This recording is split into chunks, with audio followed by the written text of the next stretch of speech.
민사소송법 9주차 강의 시작하겠습니다. 우리가 이제 지난번 시간에 이제 당사자 부분을 다 살펴봤죠.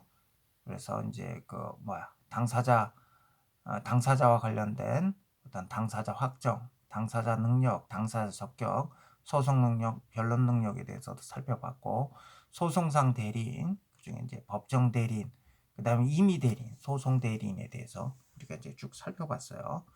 그리고 이제 이번 시간서부터는 제3편 제1심 소송에 대해서 이제 살펴볼 거예요.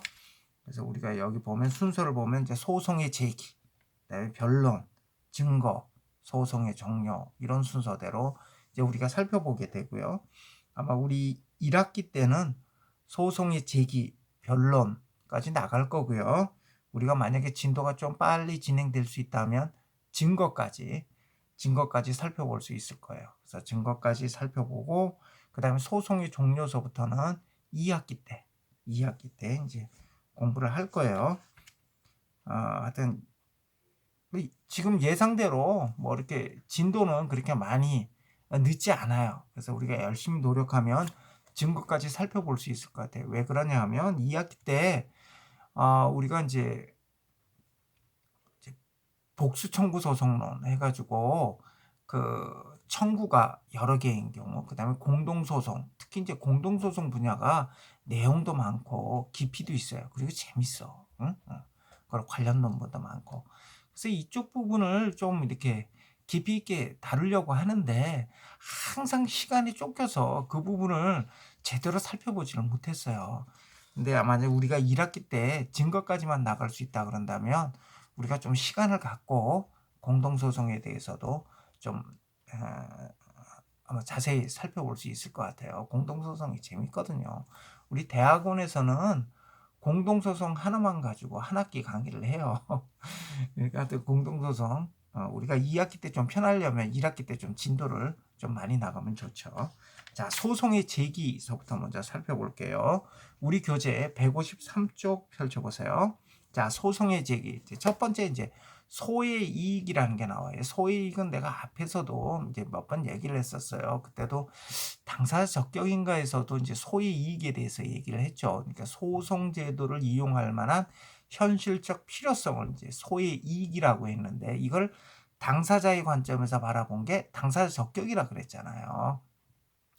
그러니까 당사자로서 소송을 수행하고 본안 판결을 받게 적합한 자격이 당사자 적격인데 그러면 이때 이 당사자 적격은 이제 당사자의 측면에서 바라본 소의 이익, 그러니까 당사자로서 어떤 소송 제도를 이용할 만한 필요성이 있는 그런 사람이 당사자가 돼야 된다. 이게 당사자 적격이다. 이렇게 얘기를 했었죠. 자, 그럼 소의 이익이란 게 뭐냐? 왜 소의 이익이란 개념이 등장했느냐? 우리가 맨 앞부분에 뭐 민사소송 제도의 목적, 뭐 기능 이런 부분에서 내가 간단히 설명한 적이 있는데요. 사람들이 여러 명이 모여 살다 보면 필연적으로 분쟁이 발생해요. 그러니까 일정한 사람들이 모여 있으면요, 범죄는 반드시 발생하게 돼 있고요. 사람들 간에 다툼은 발생하게 돼 있어요. 그래서 어떻게 보면 그건 우리가 살아가면서 분쟁은 물론 이제 계속 분쟁 속에 산다 그러면 얼마나 힘들겠어요. 그죠?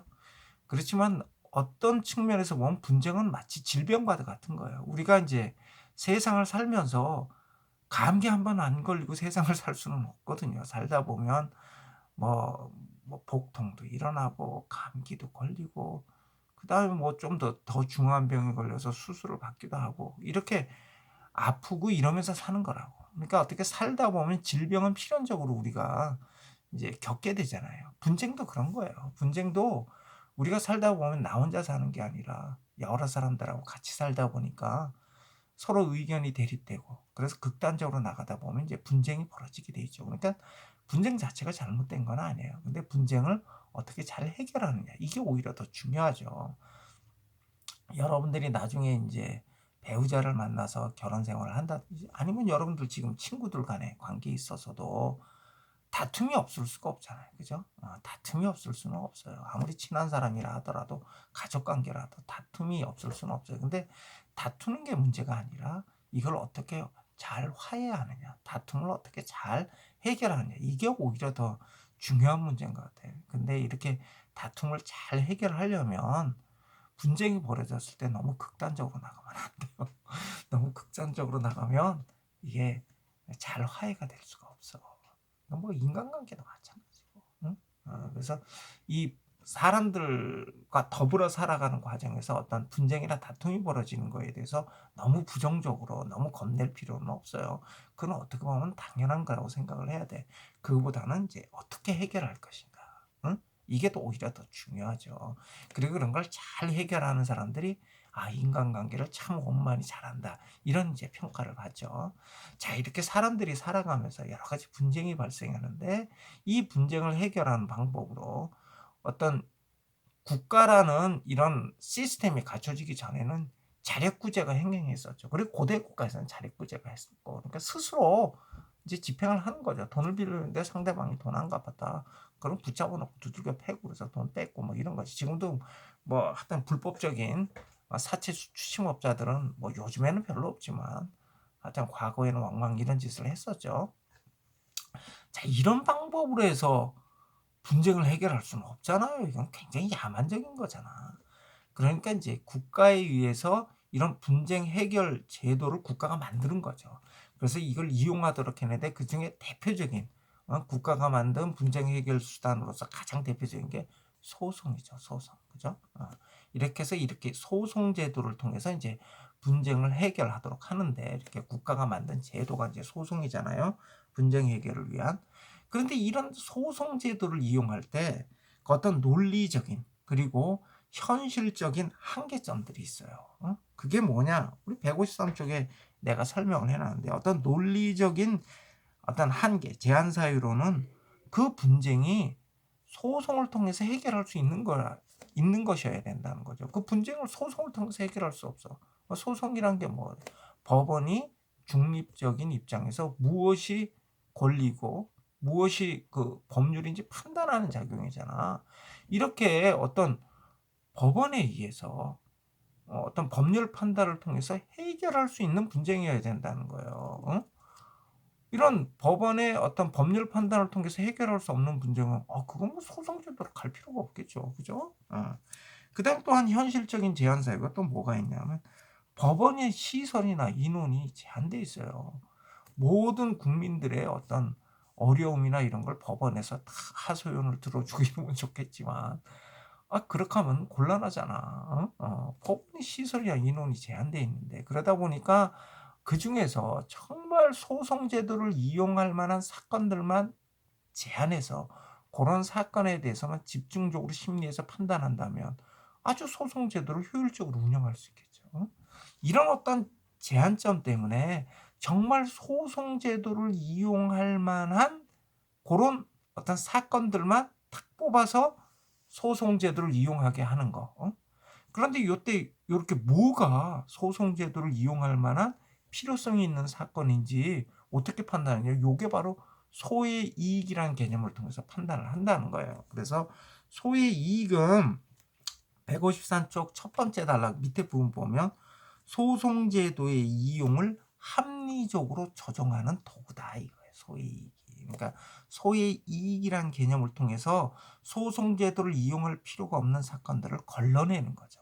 걸러내는 작용을 하는 거죠.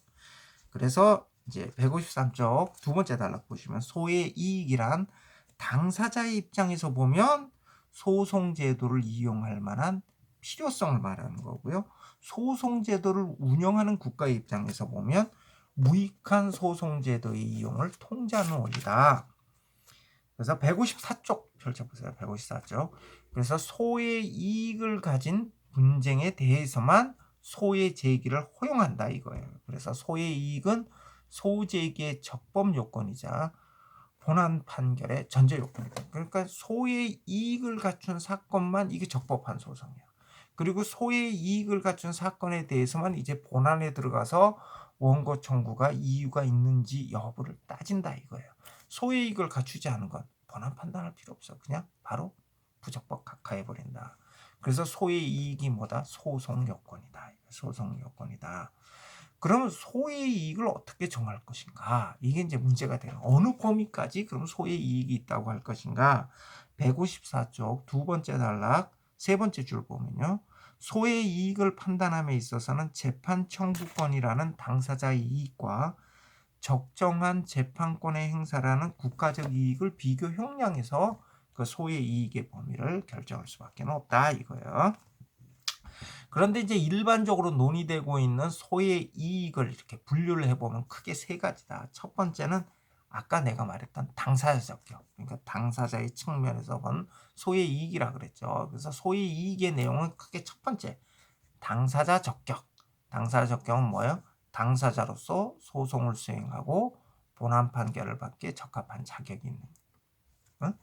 여부를 판단하는 게 당사자 적격이라고 그랬잖아요. 그러니까 당사자 적격은 당사자의 측면에서 본 소의 이익이다. 그 다음에 두 번째는 청구 적격이라고 했어요. 청구 적격. 이걸 뭐 대상 적격이라고 해요. 소송의 대상으로서 어떤 자격이 있다. 응? 그래서 대상 적격 이렇게 얘기하기도 하는데 청구 적격 또는 권리 보호의 자격이라고 하는데 청구의 내용, 그러니까 법원에 청구한 그 법원에 내가 지금 소송에서 청구하는 거죠. 손해배상 청구, 뭐 금전지급 청구, 물건인도 청구, 이걸 청구의 소송의 대상.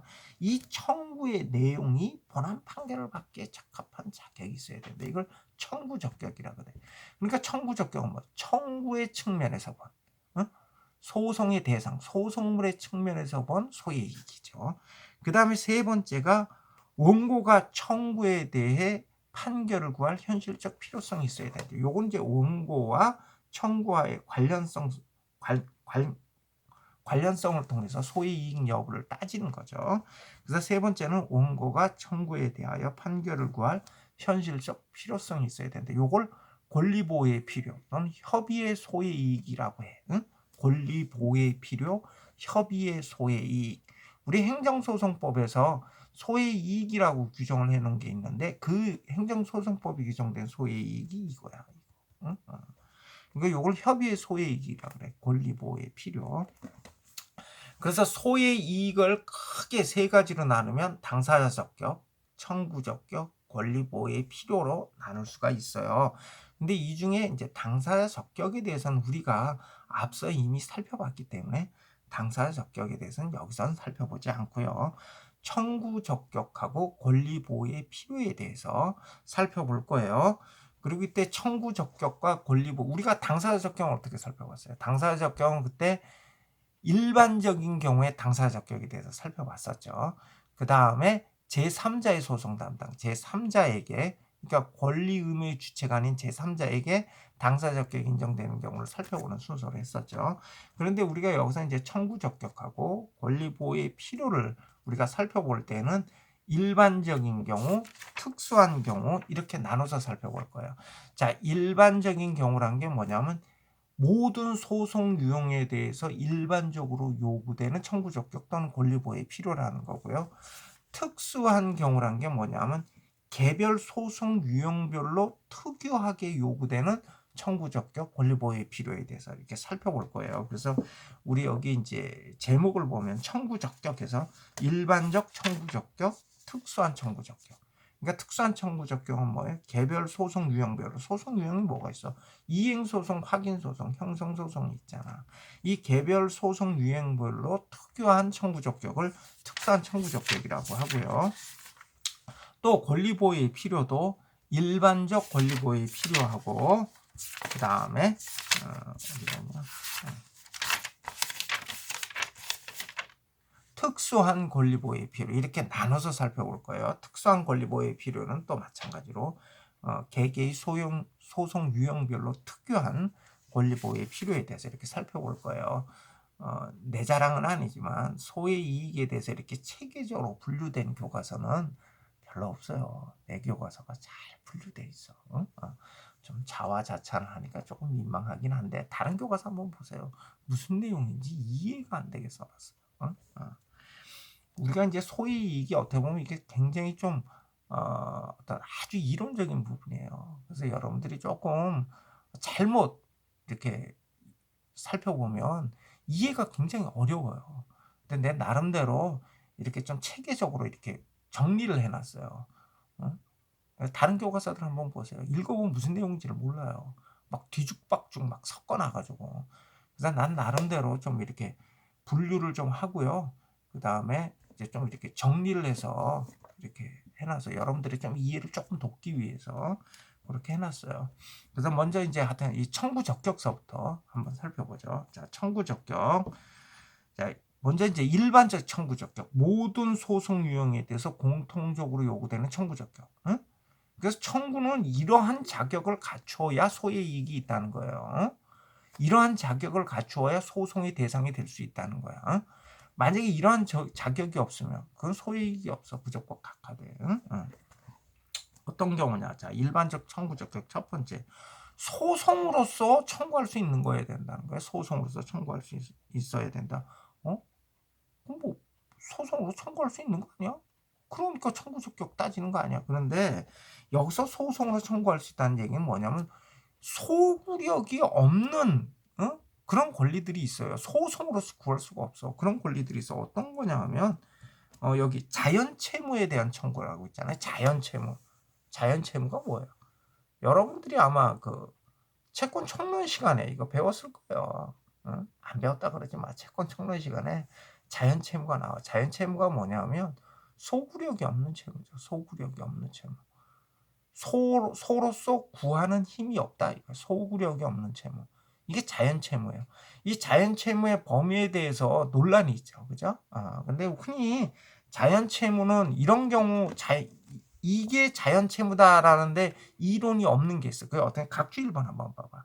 각주 1번에 보면 파산 절차나 회생 절차, 뭐 개인 회생 절차, 기업 회생 절차, 파산 절차나 회생 절차에서 면책 또는 일부 면제된 채무.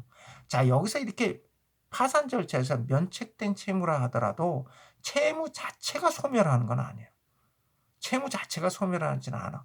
다만 채무자가 책임이 면제될 뿐이지. 응? 책임이 면제되고 그 부분에 대해서는 뭐야? 소송으로서 달라고 요구할 수가 없어요. 소구력이 없어지죠. 근데 채무 자체가 소멸하는 건 아니야. 그러니까 소구력 없는 채무에 대해서 어떤 사람이 보증을 썼어. 그럼 그 보증 채무는 그건 자연 채무가 아니야.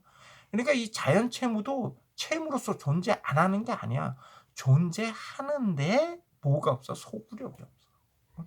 채무자가 책임을 지지 않는 거지. 그래서 이게 자연 채무가 되는 거예요. 부재소 합의가 붙은 채무. 그치. 소송 제기하지 않기로 서로 합의를 했어. 그럼 소구력이 없지. 그러니까 이런 경우는 자연 채무라는데 이론이 없어. 근데 이런 거 말고 이제 다른 것들이 이제 자연 채무에 해당되냐, 뭐 불법 원인급여 채무, 뭐 이런 거에 자연 채무에 해당되냐, 뭐 이런 논란들이 있어요. 자, 이런 자연 채무 같은 경우 지금 내가 말했잖아. 자연 채무가 소구력이 없다. 소송으로서 구할 수가 없어. 그러니까 자연 채무에 대한 청구는 청구적격이 없다 이거예요. 그런데 여기 이제 부재소 합의가 붙은 채무 같은 경우가 자연 채무인데 우리가 이제 부재소 합의가 있는 경우에 이제 우리 판례는 권리 보호의 필요가 없는 것으로 이렇게 해석을 하죠. 소위 이익이 없다는 거는 소위 이익이 없는데 굳이 그럼 그 소위 이익 중에 청구적격이 없다고 보는 게 아니라 권리 보호의 필요가 없는 것으로 보고 있다 이거예요. 그 다음에 약혼의 강제 이행. 우리 민법의 명문의 규정이 있어요. 약혼에 대해서는 강제 이행을 청구할 수 없다. 그래서 약혼에 대한 이행을 청구하는 소송은 허용되지 않아요. 예를 들어서 약혼이란 게 뭐예요? 당사자 간에 장차 혼인을 하기로 하는 약속이잖아. 근데 이제 약혼을 했는데 혼인으로 이행할 의무, 혼인 이행 의무를 이행하지 않아요. 자, 이런 경우에 강제 이행을 청구할 수 있느냐? 어떻게 강제 이행을 청구할 수 있어요? 그렇잖아. 혼인을 할지 말지는 내가 결정하는 문제지. 그걸 어떻게 강제로 이행해요? 그럼 뭐 신랑 그 혼인 관계에 있는 사람을 갖다가 집행관에 가서 멱살 잡고 강제로 그냥 결혼시키나요? 그렇게 할 수는 없잖아. 그래서 혼인에 대해서는 강제 이행을 청구할 수 없다라는 우리 민법의 명문 규정이 있어요. 그래서 혼인 의무를 이행하라 이런 이행 소송을 제기할 수는 없어요. 그런 건 허용되지 않는다. 그 다음 이제 155쪽에 보면 소로서 행사할 수 있는 형성권, 그러니까 형성소권. 이건 나중에 우리가 이제 청구 적격 중에 형성소송에서 우리가 살펴볼 건데요. 형성소송이 뭔지는 내가 설명했죠. 법률관계의 발생, 변경, 소멸을 구하는 소송이라고 했는데 이 형성소송 같은 경우에는 실체법에서 형성권을 소송의 방법으로 행사하도록 정한 경우에만 허용이 된다 그랬잖아. 형성권을 소송의 방법으로 행사하도록 실체법에서 규정한 경우에만 형성소송이 허용돼요. 대표적인 게 주주총회 결의 취소소송이죠. 우리 상법에서 주주총회 결의에 대해서 그 취소를 구하는 소송을 제기할 수 있도록 이렇게 규정을 해놨어요. 그래서 주주총회 결의 취소 소송은 주주이사 감사가 제기할 수 있잖아요. 이때 주주가 주주총회 결의 취소해 이렇게 의사표시한다고 주주총회 결의의 효력이 소멸되는 게 아니에요. 응? 소송을 제기를 해서 취소 판결이 내려져야 소멸한다 그랬잖아요. 이게 바로 형성소송이야. 형성소송. 이렇게 실체법에서 형성권을 소송의 방법으로 행사하도록 정한 경우 이때 이제 형성소송이 되는데 계약의 해지권, 취소권 이런 것들은 어떻게 되나요? 에? 이런 것들은 소송의 방법으로 행사할 수가 없어요. 자, 계약의 해지권, 그 다음에 취소권 같은 경우는 어떻게 하는 거죠? 일방적 의사표시를 하는 거죠. 이때는 이런 형성권을 행사하는 방법에 아무런 제한이 없어요. 그래서 뭐 계약을 뭐 해지한다 이렇게 의사표시를 행사하면 계약의 효력이 소멸하는 거죠. 근데 이때 계약 해지가 적법하는지 아닌지 여부는 이제 다툼이 있을 수가 있죠. 근데 보통 이런 일반적인 형성권 같은 경우는요. 형성권을 행사한 그 결과에 대해서 다투는 소송을 제기하는 형식으로 하죠. 예를 들어서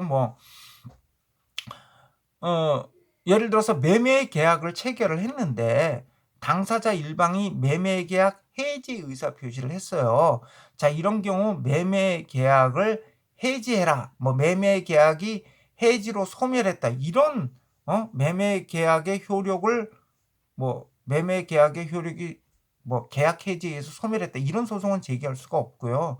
이때는 만약에 매매 계약의 해지가 부적법하다. 그래서 매매 계약이 소멸되지 않았다. 이렇게 이제 주장하는 당사자 측에서는 매매 계약의 이행을 구하는 소송을 제기를 할 거고요. 매매 계약이 적법하게 해지됐다. 이렇게 주장하는 당사자 측에서는 어떻게 하겠어요? 원상회복을 구하는 소를 제기를 하겠죠. 그렇죠?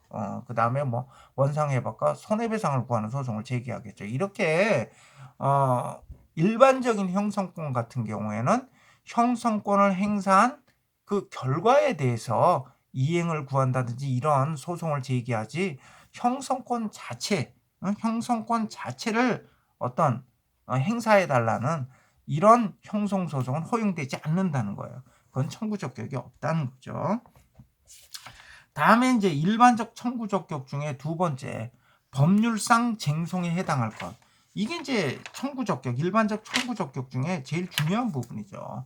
그러니까 청구는 법률상 쟁송에 해당돼야 된다.